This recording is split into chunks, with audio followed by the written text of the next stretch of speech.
Selamat datang kembali dalam perkuliahan kalkulus lanjut MA2031. Kita masih akan membahas integral lipat. Saya Erik dari program studi S1 Matematika FMIPA ITB. Pada kesempatan kali ini kita akan melihat integral lipat 3 dan aplikasinya. Mari kita mulai.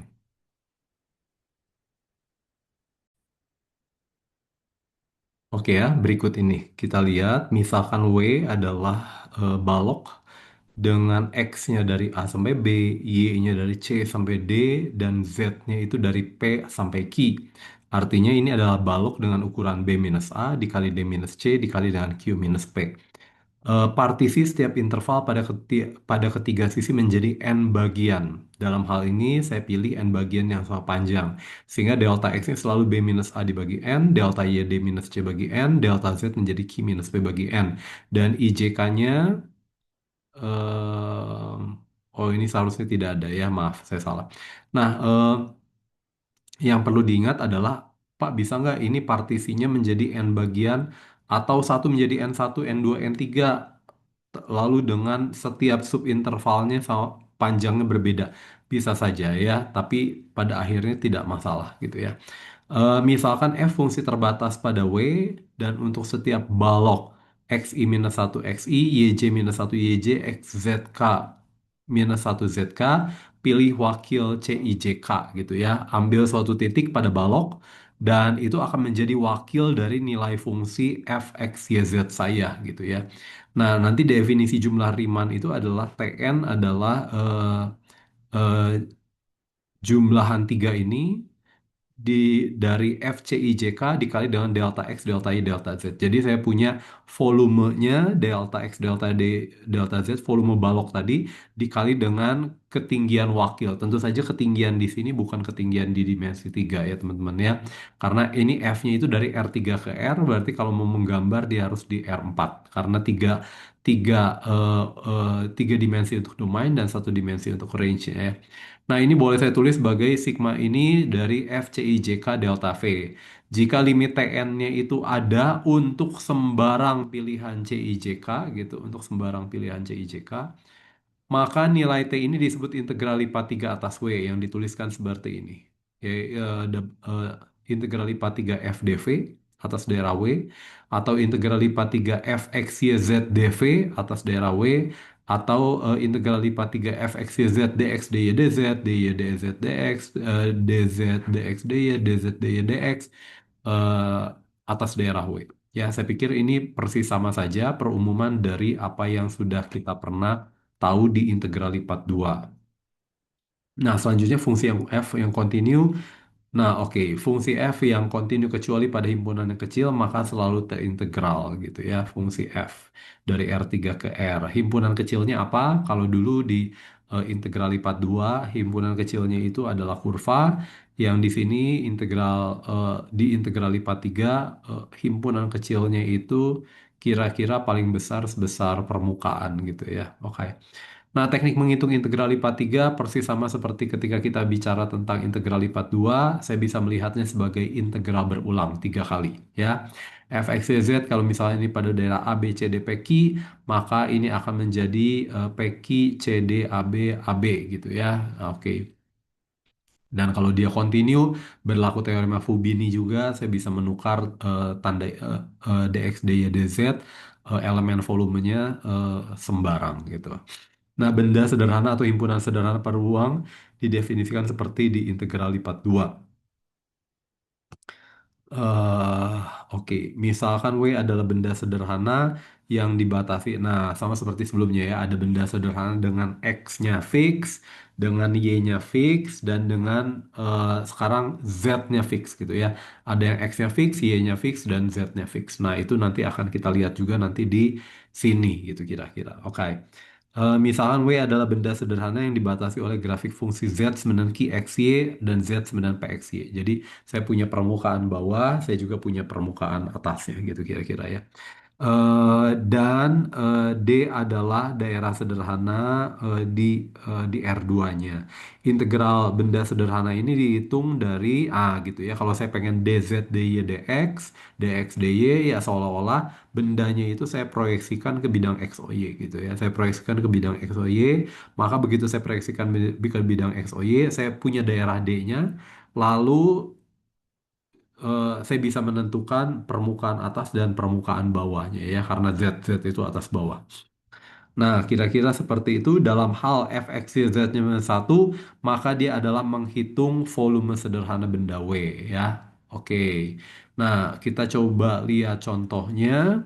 Misalkan ini ya, tuliskan volume benda tentu saja yang terbatas yang dibatasi oleh 3x6 plus 6y plus 4z 9 12 dan bidang-bidang koordinat. Maksudnya bidang-bidang koordinat, bidang x, o, y ini bidang bawah, bidang XOZ ini bidang kiri dan bidang YOZ yang bidang belakang gitu ya. Nah, kalau dibatasi oleh seperti itu, eh, yang terbatas kita sudah pernah melihat bagaimana cara melihatnya. Saya proyeksikan ke bidang XOY, XOZ dan YOZ, maka kira-kira saya dapat permukaan yang seperti daerah S seperti ini gitu ya. Katakanlah sekarang saya pengen integral lipat tiganya itu dinyatakan sebagai dx, dy, dz.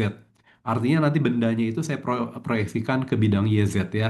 Proyeksi di bidang YZ ini adalah seperti ini teman-teman ya. Daerah D ini. Jadi nanti triple integral atas ini itu adalah double integral, integral lipat 2 atas daerah D. Lalu eh, eh, Lalu fungsinya apa ya? Kalau X ini berarti fungsi depan dan belakangnya. Depannya apa, belakangnya apa gitu ya. Oke, jadi saya punya D-nya dulu yang paling gampang ya. D-nya yang paling gampang, DY, DZ. Saya ambil Z-nya konstan. Z-nya konstan berarti pada Z konstan di sini, ini artinya pada, kalau teman-teman masih ingat, ini adalah ini Z sama dengan 3 dan Z sama dengan 0, maka saya melihatnya pita ini, lalu saya Y-nya yang mana? Y-nya dari Y sama dengan 0 sampai Y yang miring. Y sama dengan apa itu yang miring itu? Ya ini dari sini ya. Yang ini dari sini. Yang miring itu siapa? Y sama dengan 6 min 2Z dibagi 3. Nah ini. Jadi saya sudah dapat daerah D. Pertanyaannya daerah X-nya apa? X-nya gitu ya. X-nya itu siapa? X-nya itu dari sini, teman-teman. Itu ya, bidang X dengan 0. Berarti bawahnya itu akan menjadi 0. Dan bidang merahnya itu X dengan berapa? Kamu sudah tahu. Ini keluarkan X-nya. Ini ada 12 min 6Y min 4Z bagi 3. Maka saya akan punya seperti ini. Nah, tapi dan ini menghitung volumenya, artinya eh, F, X, Y, Z-nya harus sama dengan satu ya. Dan ini persis sama kalau teman-teman mau hitung. Ini kalau kamu hitung, oke, kalau kamu mau bawa ke di dimensi 2, maka ini akan menjadi integral 0,3, integral 0 dari 2 min 2 per 3Z, ini dari 12 min 6Y min 4Z bagi 3 DY DZ. Nah, hasilnya nanti pada akhirnya sama saja lah.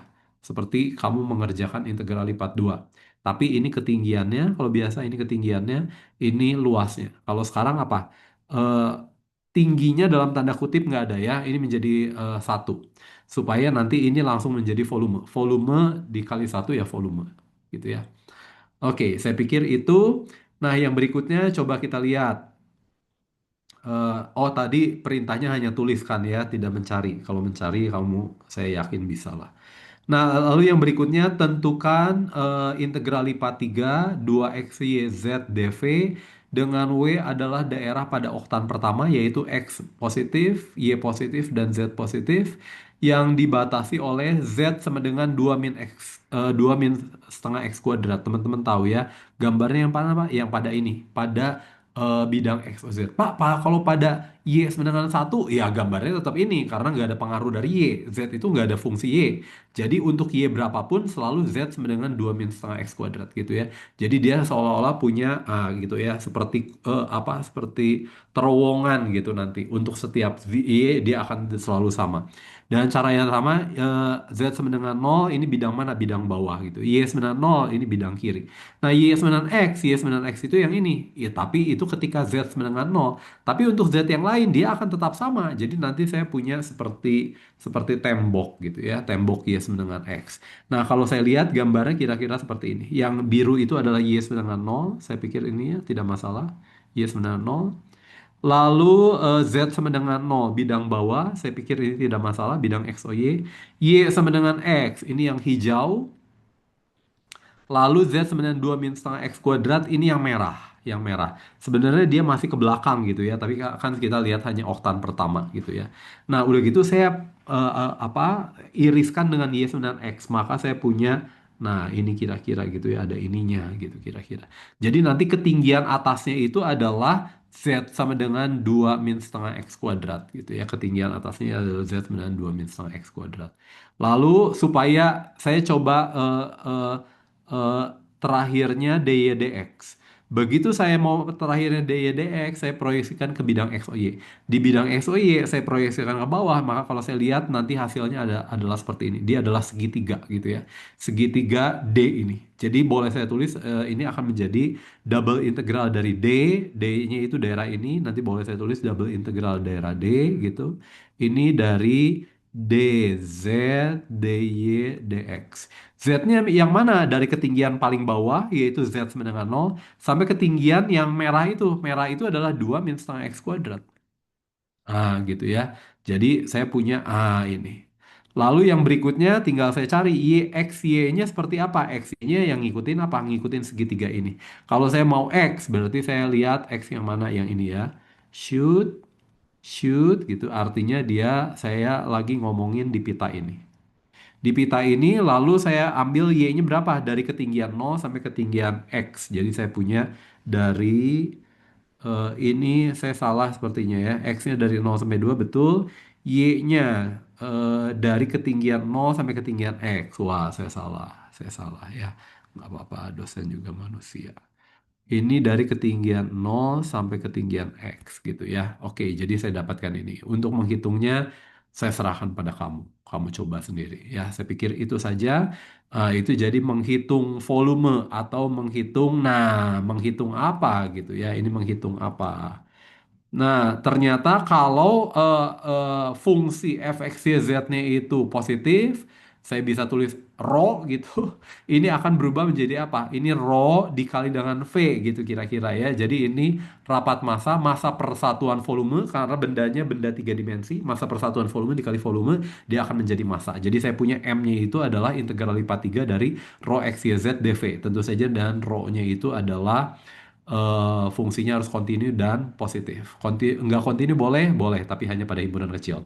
Dalam hal M-nya positif, nanti saya bisa mendapatkan koordinat pertama dari pusat massa. Gini ya, ini X, maaf, ini seharusnya X bar. Posisi X bar, makanya kalau kamu lihat integral lipat 3 X dikali rho.